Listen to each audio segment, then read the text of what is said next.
നമ്മുടെ ഈ മനസ്സിന് ഏൽക്കുന്ന മുറിവുകൾ ചില വാക്കുകളിലൂടെ മറ്റുള്ള പ്രവൃത്തികളിലൂടെ ഉണ്ടാകുന്നതിൽ നിന്ന് നമ്മളത് സ്വീകരിച്ച് അതിൽ കണ്ടിന്യൂ ചെയ്യില്ല, അത് വലിയൊരു അപകടത്തിലേക്ക് പോകും. അപ്പോൾ അതിൽ നിന്ന് എങ്ങനെ പുറത്തു വരാമെന്ന് ചിന്തിച്ചാൽ മനസ്സിനെ കൺവേർട്ട് ചെയ്യുക. അതിനാദ്യം ചെയ്യേണ്ടത് ആ വ്യക്തിയെ വിട്ടയക്കുക എന്നുള്ളത്. ആ വ്യക്തി അറിഞ്ഞുകൊണ്ടോ അറിയാതെ വിഷയമല്ല, അയാളുടെ സാഹചര്യം കൊണ്ടായിരിക്കാം, അല്ലെങ്കിൽ അവരുടെ പ്രകൃതമായിരിക്കാം, ഞാനത് ഏറ്റെടുക്കുന്നില്ല.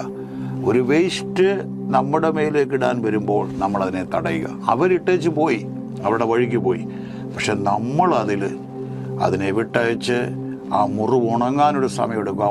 ഉണങ്ങാനുള്ള സമയമാണ് അവരെ വിട്ടയക്കുന്നു. നല്ല ചിന്തകളെ നിറയ്ക്കുമ്പോൾ ചില ദിവസങ്ങൾ കൊണ്ട് നമുക്കത് റിക്കവർ ആകാൻ കഴിയും.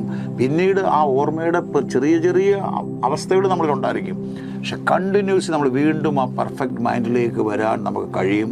അതുകൊണ്ട് ഏതൊരു കാര്യം വന്നാലും അത് ആ മുറിവുകൾ വർദ്ധിക്കുമ്പോൾ അത് രോഗത്തിലേക്ക്, വല്ലാത്തൊരു ഘടകത്തിലേക്ക്, നമ്മുടെ ജീവന് പോലും ഭീഷണിയാകും. വിട്ടയക്കുക. Thank you.